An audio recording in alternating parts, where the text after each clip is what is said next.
Hello, everybody. My name is Amariliz Rivera. I'm an assistant professor here at the Department of Pediatrics and the Center for Immunity and Inflammation. I'm originally from Lares, Puerto Rico, and this is one of a small town in the rural part of the island. I am the oldest sister of 3 siblings. These are my parents and myself when I was 7 years old. And this is the front of my house where my parents still live. And you can see it's very rural, a lot of plants and greenery.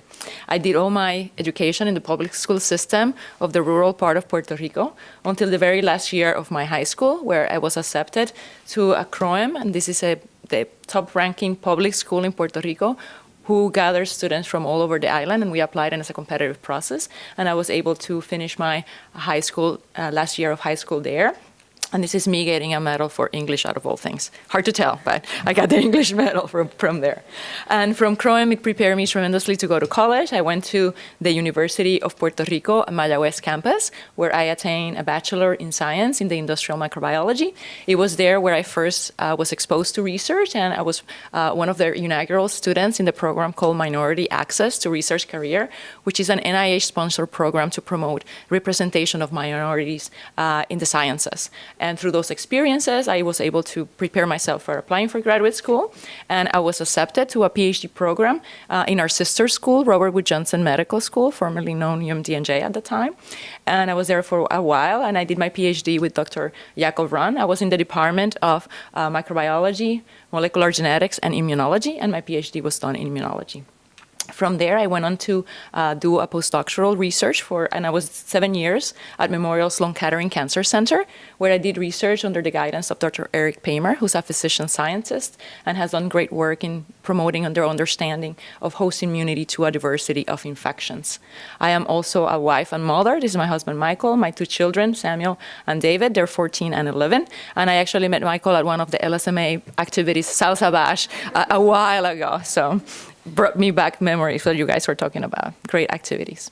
All right, so my research here is centered in providing a better understanding of host responses to infection with fungal pathogens. Fungi are often understudied and underappreciated as a significant cause of morbidity and mortality to diverse populations throughout the world. So my lab specifically studies Aspergillus fumigatus, which is a mold pathogen that causes significant problems to patients that are immunocompromised and those that are especially receiving cancer therapies.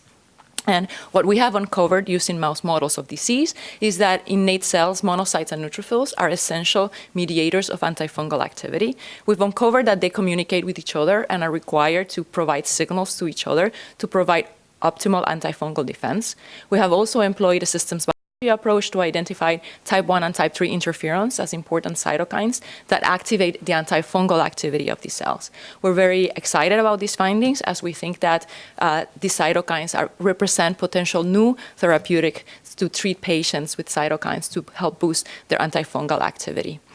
All the studies in my lab so far have been done by graduate students in our program here. And my first 2 students are Hispanics. Vanessa and Jorge are both graduates from my lab. Vanessa is now a postdoc in my lab, and I'm very proud, again, to be giving back to our community by training also a future generation of researchers.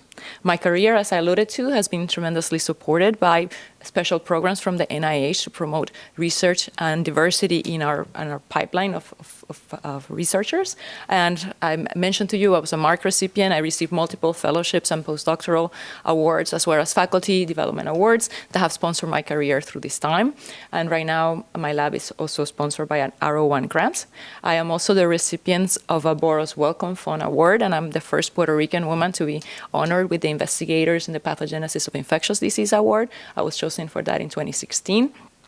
And my career here at New Jersey Medical School has been tremendously supported by Dr. Soto Green and the Hispanic Center of Excellence. They provided, salary support for me for the first 3 years that I was here. They provided good career advice in programs to promote our own mentoring capacity, as well as practical classes on statistics and things for writing, English writing. I also was mentored by Dr. Walter Duran for the first 3 years, and I hope that I have learned some of his wise words. And hopefully when I move to the column from assistant to associate professor, then we'll know how effective he was really there. And I also must thank our Dean of Research, Dr. William Goss, who has was a person who had the foresight to recruit me to come here, who has continued to support my career, has looked for opportunities for me to serve in committees and be in activities such as here today. And I'm very thankful and honored to be part of New Jersey Medical School. I am proud of our commitment to diversity, and I hope to continue to contribute to our mission in the future and help guide both medical students and graduate students here. Thank you.